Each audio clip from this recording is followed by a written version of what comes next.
Good morning, student. Today we shall discuss about the mass wasting or the mass movement. इससे पहले हमने आपको बताया था वेदरिंग के टाइप, वेदरिंग क्या होता है और वेदरिंग के टाइप। देखिए, मास मूवमेंट ये सबसे पहले वेदरिंग होता है, उसके बाद इरोजन होता है। तो यहाँ पर मास मूवमेंट या mass wasting, these movements transfer the mass of the rock debris down the slope under the direct influence of the gravity. इसमें जो मेन रोल है वो ग्रेविटी का होता है। दैट मीन्स एयर, वाटर और ice do not carry debris with them from place to place, but in the other hand the debris may carry with it air, water or ice. The movement of the mass may range from slow to rapid. इसमें जो movement होता है वो slow भी हो सकता है, rapid भी हो सकता है। Affecting the shallow to deep columns of the materials and include the creep होता है बिल्कुल जो दिखाई देता है धीरे धीरे, उसके बाद फ्लो, फिर स्लाइड होता है और फिर fall. Gravity exerts its force on all matter. तो ग्रेविटी की जो फोर्स है इसके ऊपर लगती है, एग्जर्ट करती है both the bedrock and the products of the weathering. जो भी वेदरिंग के कारण जो टूट फूट हुई है, जो चूर्ण होता है या जो मटेरियल होता है, उसको जो है फिर ये उसके ऊपर फोर्स काम करती है और नीचे लाती है due to the gravity force. So weathering is not a prescribed for the mass movement, तो इट एड्स मास मूवमेंट। तो जरूरी नहीं है कि वेदरिंग ही हो पहले, उसके बाद वैसे भी मास मूवमेंट हो सकता है, विदाउट वेदरिंग भी हो सकता है। तो mass movement are very active over the weathered slopes rather than over the unweathered metal. हाँ, ये जरूर है कि जो वेदर्ड रॉक होते हैं उसके ऊपर ज़्यादा एक्टिव होता है, बाकी के ऊपर कम एक्टिव होता है। तो mass movement are aided by the gravity and no geomorphic agent like the running water, glacier, wind, wave and currents participate in the process of the mass movement. इनका इसमें कोई ज़्यादा रोल नहीं होता, इसमें ग्रेविटी फोर्स का जो है काम होता है। That means mass movement do not come under the erosion. Mass movement जो इरोजन नहीं आता, इसमें जो ग्रेविटी फोर्स है कोई ज़्यादा काम करती है। दो there is a shift aided by the gravity of the material from one place to another, materials over the slopes have their own resistance to the disturbing forces and will yield only when the force is greater than the shearing force। जब तक उसका जो भाई उसकी मतलब power, resistance की power है, अगर उससे ज़्यादा रहती है ग्रेविटी फोर्स, तब जाकर के मटेरियल नीचे आता है। इसके अलावा जो वीक अनकंसोलिडेटेड मटेरियल होता है, कोई भी मटेरियल जब वो कमज़ोर हो जाता है उसके बाद वो उसको रोक नहीं पाती, रॉक्स या थिन हो जाता है, फॉल्ट्स होता है, या उस पर स्टिपली डिपिंग हो जाता है बेड्स उसमें पानी के अंदर, वर्टिकल क्लिफ्स और the steep slopes, evident precipitation and torrential rains and scarcity of the vegetation. ये कुछ फैक्टर हैं। यानी अनकंसोलिडेटेड मटेरियल हो गया आपका, thinly bedded rock, fault, steeply dipping beds, vertical cliffs और स्टीप स्लॉप्स। और इसके अलावा बहुत ज़्यादा वहाँ पर रेनफॉल होती है या स्नोफॉल होता है, इस प्रकार से कुछ होता है। और टोरेंटल रेन्स यानी बहुत तेज़ बरसात आती है, और इसके साथ साथ जो है वेजिटेशन बहुत कम होती है। तो ये सारे के सारे जो फैक्टर हैं फेवर्स मास मूवमेंट। जहाँ ज़्यादा फैक्टर होंगे इस प्रकार के तो वहाँ मास मूवमेंट होगा। Several activating cause precede the mass movement, they are. इसके जो एक्टिवेटिंग किस प्रकार से, कौन कौन से कारण है जिसके कारण ये एक्टिवेट होता है वहाँ पर, क्या they are the removal of the support from the below to materials above through the natural or artificial means, increase in the gradient and height of slopes। ये जो सारे के सारे फैक्ट्री क्या करते हैं भी, ऊपर से इसको रिमूव कर देते हैं, मटेरियल को रिमूव हो जाता है नेचुरल आर्टिफिशियल मीन्स की द्वारा। और इसके अलावा जो ग्रेडियंट स्लोप है, जो दो पॉइंट के बीच का जो स्लोप है वो ज़्यादा हो जाता है। ग्रेडियंट होता है height between the two points. Overloading, बहुत लोड हो जाता है through the addition of materials naturally और बाय द आर्टिफिशियल फीलिंग। कई बार नेचुरली जैसे वोल्केनो के कारण या और कोई फैक्टर उसके कारण ओवरलोड हो जाता है, ओवरलोड के बाद फिर उसको रोक नहीं पाता और फिर वो सारा का सारा नीचे आता है। Overloading due to the heavy rainfall, ये भी हो जाता है, इसके कारण हो जाता है भाई हैवी रेनफॉल के कारण। उसके बाद overloading due to the rainfall, heavy rainfall, saturation and lubrication to slope materials. जब रेनफॉल ज़्यादा होगी तो सैचुरेशन हो जाता है, उसके अंदर लुब्रिकेशन हो जाता है और जो स्लोप मटेरियल नीचे आता है। रिमूव द मटेरियल और load from the over the original slope surface, remove कर देता है उसको, उसके बाद फिर ओरिजिनल स्लोप है वो उस पर आ जाता है। Load from the over the original slope surface आ जाता है। अक्रंस ऑफ द अर्थक्वेक, कई बार अर्थक्वेक आते हैं उसके कारण भी इस प्रकार की कंडीशन हो जाती है। तो सारे के सारे इसके कॉजेज हैं, भी कौन कौन से कारण हैं इसके जो मास वेस्टिंग के। एक्सप्लोजन और the machineries, excessive natural seepage, कई बार बहुत ज़्यादा जो वाटर नीचे जाता है और सीपेज होने से यानी नीचे चलता पानी, पानी जो है वो रॉक्स के जाता है और रॉक्स में फिर जो मॉलिक्यूल जो होते हैं, जो उस प्रकार के जो मिनरल जो होते हैं वो उसमें उसको एब्जॉर्ब कर लेते हैं, फिर वो उसके बाद फिर वो एक्सपेंड हो जाते हैं और इस प्रकार से वो लूज हो जाता है material. Heavy drawn off the water from the lakes, कई बार हम बहुत किसी लेक से रिजर्व से बहुत ज़्यादा पानी ड्रॉ कर देते हैं, उसके कारण भी इस प्रकार की समस्या आ जाती है। Heavy drawn water from the lakes और रिजर्व्स, कोई भी रिजर्व होता है उसमें। And river leading to the slow outflow of the water from under the slopes of the river banks. Indiscriminate removal of the natural, कई बार कई जगह वेजिटेशन होती है, कई जगह नहीं होती है, इस प्रकार से जो इंडिस्क्रिमिनेशन होता है वो उसकी वजह से। तो ये थे इसके कुछ मेन फैक्टर है आप नोट करना। रिमूवल ऑफ द रिमूव होगा, उसके बाद इंक्रीज ग्रेडियंट हो गया, ओवरलोडिंग थ्रू द एडिशनल हो गया, ओवरबर्डिंग हो गया, removal of the material load और ये occurrence of the earthquake, machineries, excessive natural seepage हो जाता है, heavy drawn to the water from the lakes और इसके बाद फिर रिवर्स का है, outflow of the water from the under the slopes the river banks और indiscrimination of the removal of the natural vegetation. तो देखते हैं यहाँ पर इसके टाइप देखते हैं। हीव क्या होता है? Heaving up of the soils due to the frost growth and other causes, जब कोई चीज़ ऊपर आ जाती है, हीविंग अप तब पुश करना, उसको ऊपर पुश कर देते हैं और वो ऊपर आ जाती है सोइल, फिर हल्की हो जाती है, फिर वो नीचे आ जाती है। Heaving up the soil due to the frost growth and other causes, flow and slide are the three form of movements. इसमें यहाँ पर फिगर दिया 6.5, so the relationship among the different types of the mass movement, the relative rates of the movement and moistures। इसमें figure देखते हैं, figure है यहाँ पर एक फिगर दिया हुआ है, देखिए इस प्रकार से इसमें दिया हुआ है स्लम्पिंग ऑफ द डेब्रिस 6.5 है फिगर, इसके अंदर पीछे दिया होगा शायद, पीछे 6.5 मिलेगा, ये था इसके अंदर, ये फिगर नहीं दिया इसके अंदर फिगर में वो राइट। तो इस प्रकार से ये होता है, एक मिनट थोड़ा सा सेट चलिए। उसके बाद तो फिर आपका लैंड स्लाइड। इससे पहले मैं आपको कुछ इसकी पिक्चर दिखाना चाहता हूँ, ध्यान से देखेंगे आप। ये कुछ पिक्चर हैं यहाँ पर मेरे पास हीव के बारे में और इसके बारे में देखिए ध्यान से। ये है आपका मास वेस्टिंग का, देख सकते हैं। It is not just in the water in the बैडल, ये देखिए इस प्रकार से होता है मास वेस्टिंग।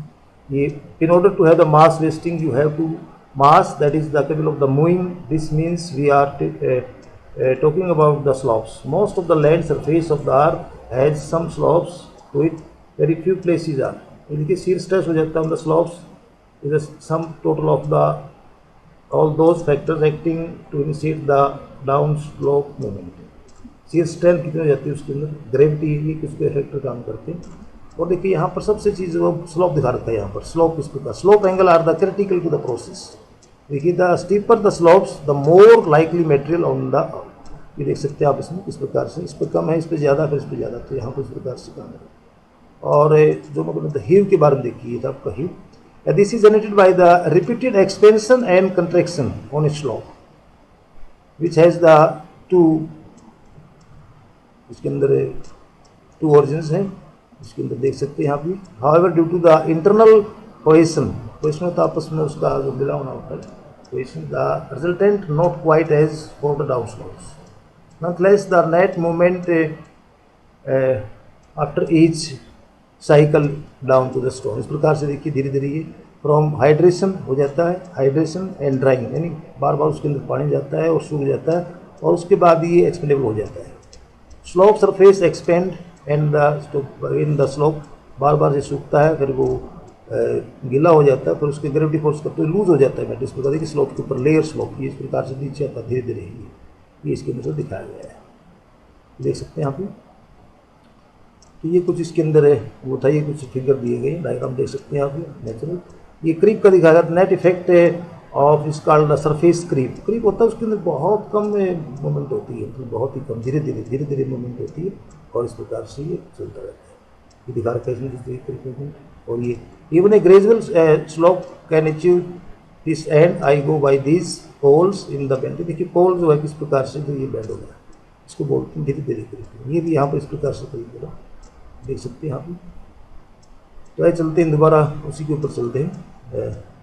एक मिनट से ये तो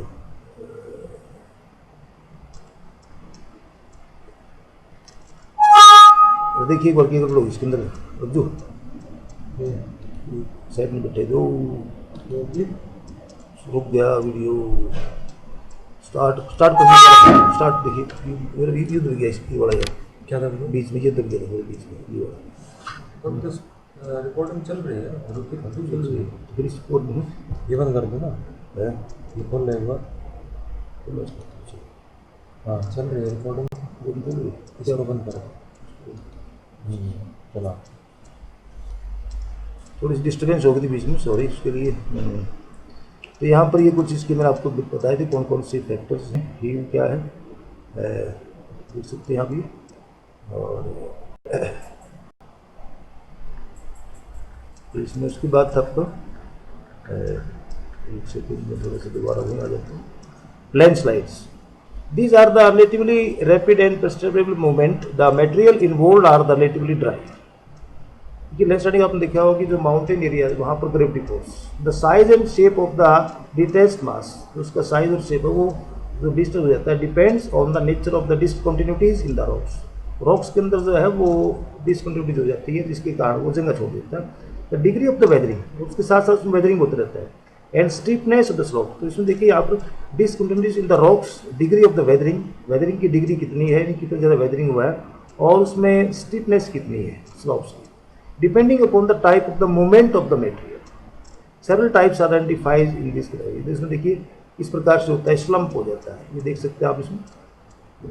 slump is a slipping one or several inches of the rock debris with a backward rotation with the respect to the slope over which the movement take place। figure 6.6 rapid rolling और sliding. Rapid rolling के role होकर नीचे आता है, जैसे को देखता भी इस प्रकार से बन जाता है, और ये स्लम्प धीरे धीरे इस प्रकार से ये इनिशियल पोजीशन ऑफ स्लोप, उसके बाद फिर देखिए इसके अंदर ये होगा, ये सारा देख सकते हैं यहाँ पे।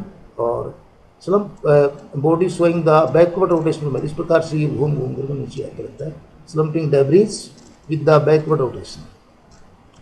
तो rapid rolling or sliding of the earth debris without the backward rotation of the mass is known as the debris slide। पूरा का पूरा जो मलबा है वो इस प्रकार से नीचे आता है। debris fall is nearly a free fall of the earth debris from a vertical or overhanging face। vertical होता है या बिल्कुल overhang लटके उसके ऊपर होता है। sliding of individual rock mass down bedding, joint और fault surface the rock sliding. कई बार रॉक जो है पूरी रॉक का टुकड़ा जो है वो नीचे आ जाता है, स्लाइडिंग होती है। Over steep slopes rock sliding is very fast है, जहाँ पर बहुत ज़्यादा स्टीपनेस होती है तो वहाँ वेरी बहुत फास्ट होता है और ये काफ़ी विनाशकारी होता है। इसके कारण कई बार आपने देखा होगा माउंटेन एरियाज में रेनी सीजन के दौरान रास्ते ब्लॉक हो जाते हैं, इस प्रकार देखते हैं। फिगर ये 6.7 shows the landslides care over the deep slopes slide occur in the planar failures along the discontinuity. इस प्रकार देख सकते हैं लैंड स्लाइडिंग का ये सारा शिवालिक हिमालय रीजन्स का ही near the river Sharda at India और नेपाल बॉर्डर के ऊपर उत्तर प्रदेश में। तो यहाँ पर ये देख सकते हैं लैंड स्लाइडिंग इस प्रकार से होता रहता है। Different that the deep rock fall is free falling of rock blocks or any steep slope, keeping itself away from the slope. Rock falls occur from the superficial layers of the rock face, an occurrence that the distinguishes it from the rock slide which affect the material up to a certain। इस प्रकार से चलता रहता है। इसमें देख सकते हैं आप यहाँ पर between the mass wasting and mass movement which term do you feel is most appropriate? Can you solidification by included under the rapid flow movements, why it can or cannot be? In our country, debris avalanches and the landslides occur very frequently in the Himalayas. There are many reasons for this। One, the Himalayas are the tectonically active। Himalaya के अंदर जो tectonic plates है वो ज़्यादा active हैं, and they are mostly made up of the sedimentary rocks और unconsolidated। जी उसके कुछ फैक्टर हैं, यहाँ पर एक तो टेक्टोनिक प्लेट्स हैं देख सकते हैं आप, टेक्टोनिक प्लेट्स के कारण होता है। दूसरा जो है इसमें सेडिमेंट्री रॉक्स, और जो रॉक्स हैं वो भी कंसोलिडेटेड नहीं है, अनकंसोलिडेटेड है and semi inconsolidated deposit. The slopes are very steeps, और स्लोप जो है वो बहुत स्टीप है compare to the Himalayas. The Nilgiris bordering Tamil Nadu, Karnataka, Kerala and the western along with the west coast are relatively technically stable. बाकी जो नीलगिरीज है तमिलनाडु में और ये कर्नाटक, केरला और वेस्टर्न घाट्स में, यहाँ पर जो है इस प्रकार की जो है वो कंडीशन नहीं है, अलग है, तो इसलिए यहाँ स्टेबल है। Are mostly made up of the very hard rock, but still debris, avalanches and landsliding occur though not as the frequently as in the Himalayas. यहाँ पर कम होता है, यानी हिमालय की तुलना में, हिमालय में जो फ्रीक्वेंट होता है। In these hills the way the many slopes are steeper with almost vertically cliffs and escarpment. यहाँ पर जो उसके देखिए स्टीप स्लोप्स पाई जाती है, क्लिफ्स की पाई जाती है, क्लिफ की तरह होता है, स्कारमेंट होता है, उसके अंदर जो है वो स्लोप है। In the Western Ghats and Nilgiris mechanical weathering due to the temperature changes and ranges is pronounced. यहाँ पर जो है मैकेनिकल वेदरिंग होता है नीलगिरी पे, यहाँ पर क्योंकि टेम्परेचर जो है वो चेंज होता रहता है। This is the heavy amount of rainfall of the short period, so there is almost direct rockfall. तो यहाँ कुछ ही टाइम में जो है वो बहुत ज़्यादा रेनफॉल होती है, जिसके कारण डायरेक्ट जो है रोक के ऊपर से पड़ता है। रोक fall quite frequently in this places along with the landslide and debris ranges. आपको इसके बारे में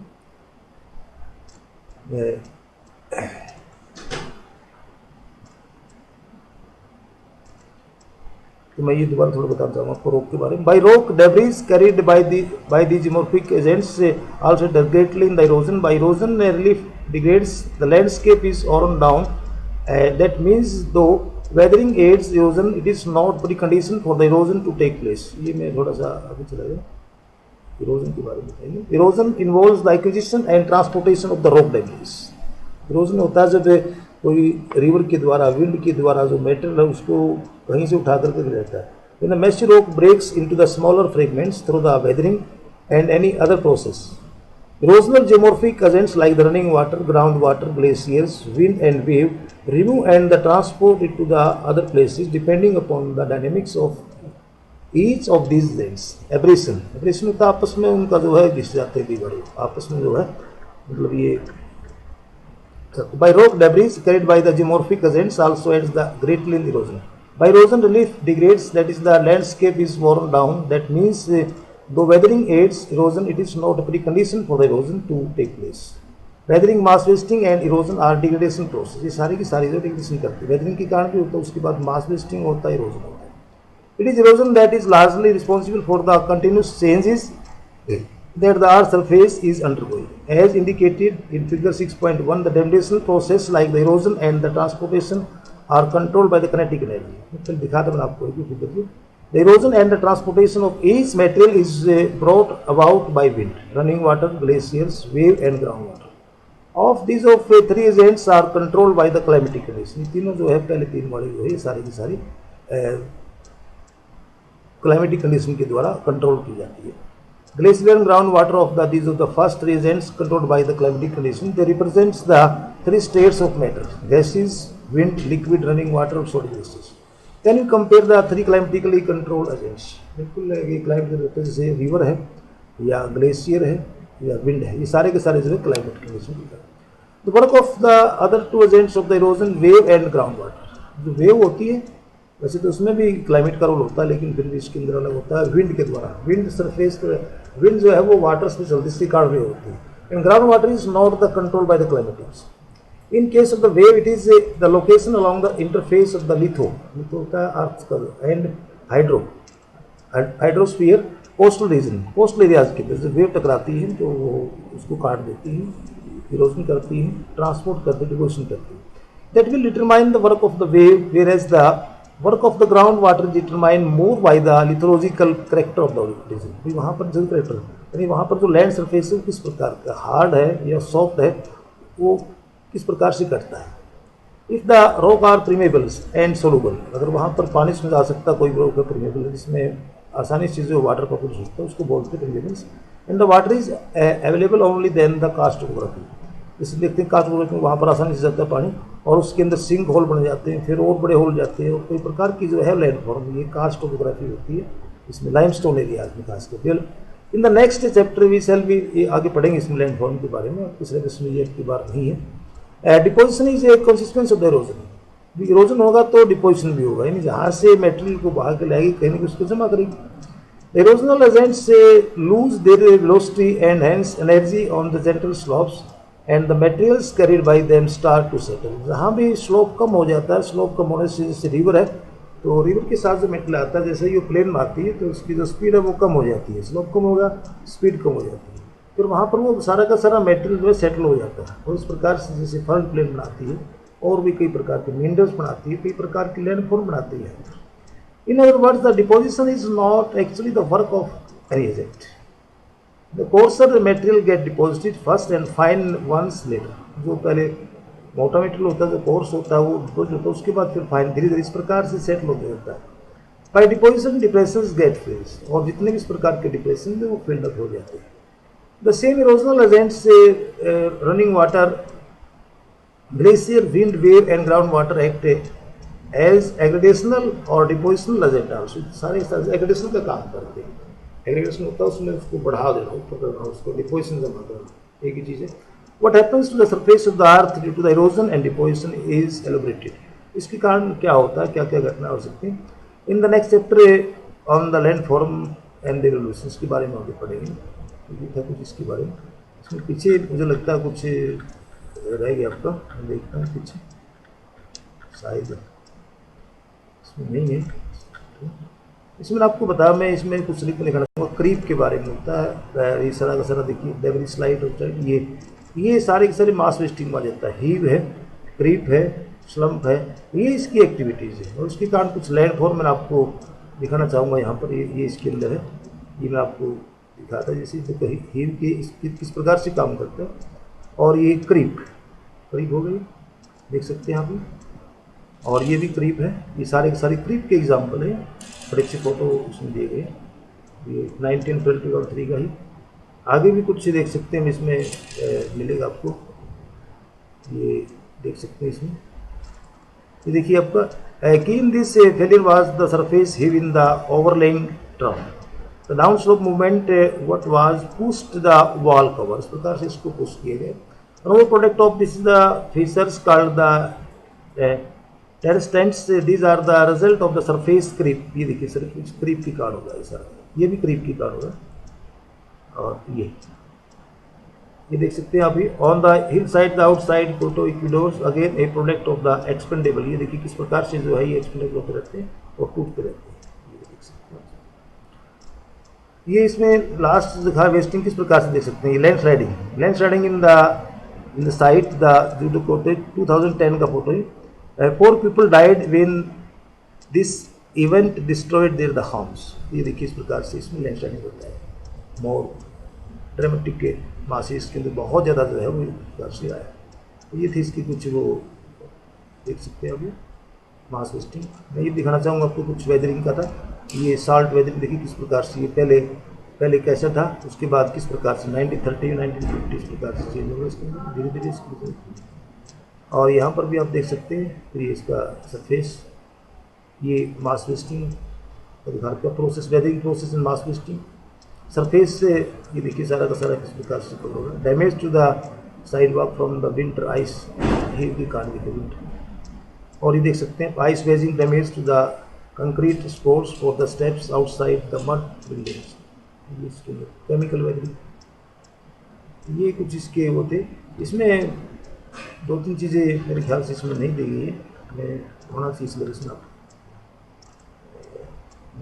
फिजिकल वेदरिंग में भी बात करें, ये तो शायद कुछ मिसिंग लग रहा मेरे को इसमें। इसमें एक होता भी जैसे पूरी रॉक स्लाइडिंग हो जाती है, लैंड स्लाइडिंग हो जाता है, सारा का सारा डेब्रिज हो जाता है। लास्ट जो इसका वो है उसमें है उसके बाद आपका सोयल फॉर्मेशन। सोयल के बारे में आपने प्रीवियस क्लास में पढ़ा हुआ। You see plants growing in soils. You play in the ground and come into the contact with the soils. You touch the and feel soil and soil your clothes while playing. Can you describe it? जो upper layer होती है अब जो crust की उसको वो soil बोलते हैं, जो लूज मेटेरियल होता है। Soil is a dynamic medium in which the many chemicals, इसके अंदर बहुत सी chemical, physical and biological activities go on the constantly. Soil is result of the decay, यानी सोयल जो है वेदरिंग से होती है, पहले कोई रॉक्स टूटती, फिर टूटती है, उसके बाद उसके अंदर फिर डिके कंपोजिशन हो जाता है। It is also the medium for the growth, it is changing and developing body, it has many characteristics that in fluctuate with the season. इसमें जो है टाइम के अनुसार इसमें जो इसके गुण हैं, जो प्रॉपर्टीज हैं, उसमें फ्लक्चुएट होता रहता है। It may be alternatively cold and the warm और dry in the most. Biological activity stalled or stops if the soil became too cold or too dry. Organic matter increases when the leaf or fall of grasses, इसके अंदर organic matter है, उसमें कोई पत्ते या इस प्रकार की जो ग्रासेस जो है वो डिकम्पोज होता है, तो उसके अंदर ऑर्गेनिक मैटर जो है वो बढ़ जाता है। हम बात करते हैं यहाँ पर process of the soil formation. Soil के लिए देखिए कुछ इसके फैक्टर दिए गए। Soil formation is produce depends first on the weathering, पहले वेदरिंग होती है।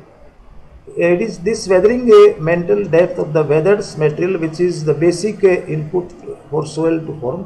First, the weathered material or transported deposits are colonized by the bacteria and other inferior plants bodies like the mosses and diseases. Also, several minor organisms may take shelters within the mental depth. इसमें organism होते हैं, macro और micro दोनों प्रकार के. The dead remains of the organism and plants help in the humus accumulation. Minor grasses and the ferns may grow. Later bushes, the trees will start growing through seeds brought in by the birds and bees. इसके बाद कई बार हवा के द्वारा या पक्षियों के द्वारा इसके अंदर बीज आ जाते हैं, उसमें फिर वो जमा हो जाते हैं। Plants roots penetrate down. जो plants root उसके अंदर penetrate करता है, burrowing the animals या animals भी इस प्रकार से करते हैं।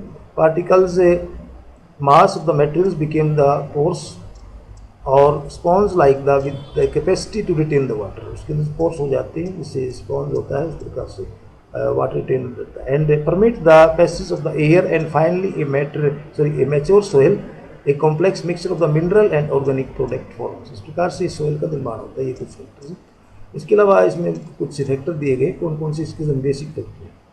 इस weathering solely responsible for the soil formation, please note. अकेला वेदरिंग ही नहीं है, उसके साथ साथ और भी कई प्रकार के जो फैक्टर है वो काम करते हैं। ठीक है, वेदरिंग तो तोड़ने का काम करती है, बेसिक काम करती है, लेकिन उसके बाद भी जो है एक होता है pedology of the soil science, जो यानी सोइल के बारे में स्टडीज को बोलते हैं पेडोलॉजिस्ट, इज ए सोइल साइंटिस्ट। तो ये एक टर्म है पेडोलॉजी, पेडोलॉजिस्ट। सोइल फॉर्मिंग फैक्टर कौन कौन से फैक्टर हैं इसमें, यहाँ पर देखिए सबसे पहला होता है पेरेंट मेटेरियल, यानी पेरेंट होता है जिससे जैसे हमारे पेरेंट्स होते हैं उसकी उत्पत्ति होती है। यानी कोई भी जैसे ब्लैक कलर है, ब्लैक सोइल है, तो उसका मतलब उसके पेरेंट्स जो है ब्लैक थे, यानी वो लावा से बनी है। टोपोग्राफी वहाँ की किस प्रकार की है, यानी रिलीफ किस प्रकार का है, स्मूथ है, ऊपर खावड़ है। और इसके साथ साथ क्लाइमेट, क्लाइमेट जो है बहुत ज़्यादा इंपॉर्टेंट फैक्टर है क्लाइमेट इसके लिए। बायोलॉजिकल एक्टिविटी और टाइम, ये इसके 5 फैक्टर हैं। In fact the soil forming factor act in the union and affect the soil action of the animals. तो पेरेंट मेटर की बात से पहले, parent matter is a passive control factor in the soil formation. Parent material can be any in situ or on site, the weathered rock, debris, residual soils or transported deposit. ये जो material कहीं से भी transport हो सकता है या एक स्थान पर टूट सकता है। एक रॉक टूटते, बेसाल्ट रॉक है, किस प्रकार की रॉक है, टूटेगी, टूटने का हो सकता है वहीं पर जमा हो जाए या उसको ट्रांसपोर्ट करके और गई तो कहीं से भी। जैसे हम बात करते हैं डिसेडिमेंट्री रॉक्स हैं, हमारा सेडिमेंट्स जो रॉक्स है वो सारा का सारा जो है करीबल से होता है, यानी रिवर के द्वारा। जैसे नॉर्थ इंडिया जो नदर्न प्लेन है तो उसमें रिवर के द्वारा, रिवर जो है वो कहाँ से लाती है मेटेरियल, वो माउंटेन, हिमालय माउंटेन से। और सारा का सारा जो नॉर्थ इंडिया है, नॉर्थ वेस्टर्न पार्ट है, उसमें इसी प्रकार से रिवर्स के द्वारा डिपोजिशन किया जाए। Soil formation depends upon the texture, size of debris. इसमें टेक्सचर किस प्रकार का, साइज ऑफ डेब्रिस, यानी इसका मोटा है, पतला है, फाइन है। Structure, disposition of the individual grains, particles of the debris as well as the mineral, उसमें कितने जो है उसकी जो साइज है, मिनरल्स किस प्रकार के, केमिकल कंपोजिशन क्या होता है, रॉक डेब्रिस, यानी सारा का सारा उस रॉक के अंदर क्या था और रॉक जो किससे बनी है तो उसके ऊपर डिपेंड करता है। यानी हमारे अंदर जो गुण है हमारे पेरेंट्स के गुण, इसी प्रकार से कोई भी जो सोइल है तो पेरेंट मेटेरियल इंपॉर्टेंट फैक्टर है, उसके अंदर उसी प्रकार के गुण मिलेंगे जो उसके पेरेंट्स के अंदर है। यानी उसकी जो जनक सामग्री है, उसकी उत्पत्ति कहाँ से हुई, किस मेटेरियल से, उसको बोलते हैं parent materials. Nature and rate to the weathering and depth of the weathering mantle are important considerations under the parent material. ये सारे के सारे weathering of depth कहाँ तक उसकी होती है, गहराई तक weathering होती है। There may be differences in the soil or similar bedrock and dissimilar the bedrock may have the similar soils. अब होते हैं But when the soils are very young and have not matured, these show the strong links with the type of the topography. जब तक वो बिल्कुल young नहीं हो जाती है, बिल्कुल मैच्योर नहीं जाती, जब तक उसके अंदर पेरेंट रोक देती है, उसके बाद हो सकता है चेंज हो जाए टाइम के साथ, अगर वो इस कंडीशन होती है उसमें कुछ चेंज हो सकता है. Also in case of the some limestone areas where the weathering process are specific and peculiar, soils will show correlation with the parent rock. उसके बाद फिर उसके अंदर जाते हुए किस प्रकार से बनेगा, कौन सी रॉक से बनेगा. Topography like the parent metal is another passive control factor. The influence of the topography is felt through the amount of the exposure of the surface covered by the parent material to sunlight and amount of the surface and subsurface drainage over and through a parent material. Soils will be thin or steep slopes and thick or flat uplands areas. Over gentle slopes where the erosion is slow, जहाँ पर gentle slopes होगा तो erosion वहाँ पर कम होगा. Percolation of the water is good and soil formation is favorable. Soils over the flat areas may develop a thick layer of the clay with the good accumulation of the organic matter, giving the soil dark colors. इस प्रकार से इसके अंदर next है factor इसके अंदर वो climate. Climate is an important active factor in the soil. सबसे ज़्यादा इंपॉर्टेंट बात करते हैं पेरेंट मेटेरियल और क्लाइमेट, यानी क्लाइमेट के बगैर अगर बात करते वेदरिंग भी नहीं होता. The climate elements involved in the soil development are the moisture in terms of its intensity, frequency and duration of the precipitation. यानी उसका मॉइस्चर कितना है और कितने उसके अंदर जो है फ्रीक्वेंसी है प्रेसिपिटेशन की, evaporation and humidity. Next temperature in terms of the seasonal and regional. Temperature change कितना होता है, यानी रेंज ऑफ टेम्परेचर.